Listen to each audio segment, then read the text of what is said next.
अंबरनाथ मतदानाची तारीख जवळ येत असल्याने पोलिसांची नाकाबंदी मजबूत। अंबरनाथ नगर परिषदेसाठी मतदानाची तारीख ही डिसेंबर 20 आहे। ही तारीख जवळ येत असल्याने पोलिसांची नाकेबंदी आणखीनच कडेकोट झाली।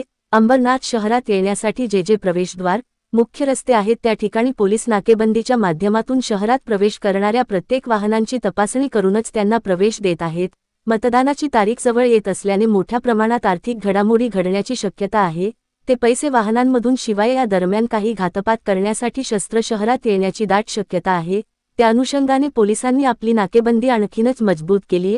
अंबरनाथ पोलिसांची विविध पथक शहरातील प्रवेशद्वारावर तैनात करण्यात आलेत आणि त्या माध्यमातून शहरात कायदा सुव्यवस्थेचा कोणताही प्रश्न निर्माण होऊ नये यासाठी पोलीस डोळ्यात तेल घालून आपलं काम चोखपणे बजावत आहेत। मुख्य संपादक संजय भाऊ वाघोदे, युगांधर, महाराष्ट्र न्यूज, अंबरनाथ।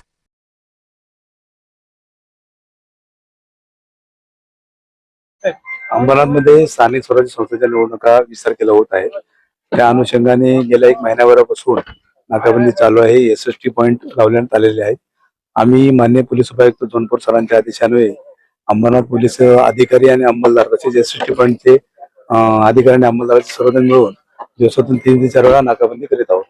सर, शहरामध्ये किती वाहनांची आपण एकंदरीत 3 पॉइंटला जाऊन जवळपास 500 ते 600 वाहने आम्ही चेक करतो।